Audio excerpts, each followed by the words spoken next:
ত্রিভুজ A B C এর B সমান সমান ইএফ, ইএফ সমান সমান সিএফ যদি থাকে এবং ত্রিভুজ এ বি সি এর মান 48 বর্গফুট হয়, তবে ত্রিভুজ এবিসি এর ক্ষেত্রফল কত বর্গফুট?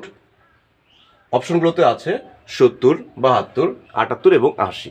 তো এই ধরনের ত্রিভুজের অঙ্কগুলো আমরা বুঝে বুঝে করতে হবে আগে প্রথমে, তারপর আমরা অনায়াসে এই ধরনের অঙ্কগুলোর অ্যান্সার করতে পারবো। কেননা এগুলোর অধিকাংশ চাকরি প্রত্যাশীরা এই অ্যান্সারগুলো মুখস্থ করে ফেলে, যার কারণে পরীক্ষাতে গেলে যদি অপশনগুলো চেঞ্জ করে দেয় অথবা সংখ্যাগুলো চেঞ্জ করে দেয় তাহলে দেখা যাচ্ছে যে পরবর্তীতে প্রশ্নগুলো ভুল করে আসা হয়। আমরা এটি একটু আগে বুঝে বুঝে করার চেষ্টা করবো আজকে। কি বলেছে দেখি আমরা প্রশ্নটি। ত্রিভুজ এ বি সি এর বিই সমান সমান ইএফ সমান সমান সিএফ। তাহলে আমরা প্রথমে আগে একটি ত্রিভুজ আঁকার চেষ্টা করি। এটি একটি ত্রিভুজ, এটির নাম দেই এ বি সি। ওকে, এবারে কি বলেছে? বিই সমান সমান ইএফ সমান সমান সিএফ। এবারে আমরা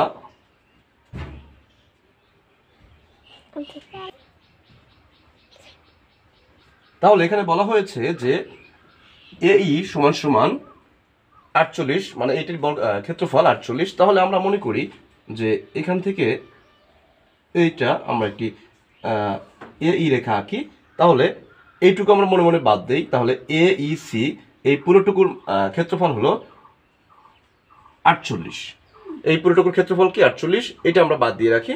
এবারে খেয়াল করেন এই যে কথাটি বলেছে এ ই সমান সমান এই যে বিই, এই যে বিই অর্থাৎ এটা সমান সমান ইএফ এবং সিএফ। তাহলে আমরা এখান দিয়ে যদি মনে মনে আরেকটি রেখা কল্পনা করি এবং এটির নাম যদি আমরা এফ দেই, তাহলে খেয়াল করুন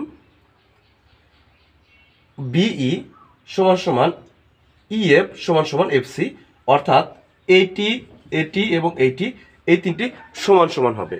এবারে খেয়াল করেন যে এ ই সি সমান সমান 48 বর্গফুট হলে আমরা যেহেতু এটিকে দেখছি যে এই রেখাটি অর্ধেক করে দিচ্ছে, মানে ডিভাইডেড করে দিচ্ছে দুই ভাগে, তাহলে 48 যদি দুই ভাগ হয়ে যায় তাহলে এটির মান হচ্ছে 24।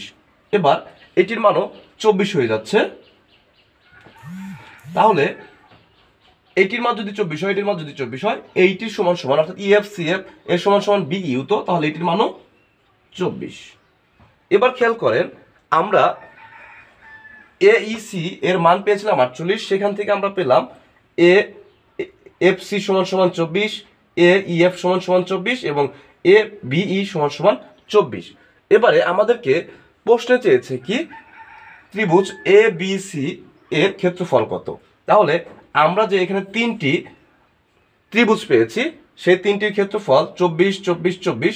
এবারে আপনি যেটি করবেন তাহলে 24 যোগ 24 যোগ 24 এই তিনটি যোগ করে দেন, তাহলে এই এ বি সি এর ক্ষেত্রফল বের হয়ে যাবে।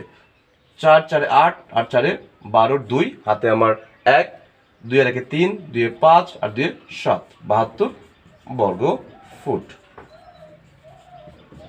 72 বর্গ ফুট অ্যান্সার খ। এভাবে বুঝে বুঝে কোনো প্রকার শর্ট টেকনিক ছাড়া প্রশ্ন দেখেই উত্তর বের করার জন্য আপনারা আগে প্রশ্নটি বোঝার চেষ্টা করবেন। এভাবে বুঝে বুঝে করলে আপনাদের আর এই সমস্যাটি হবে না।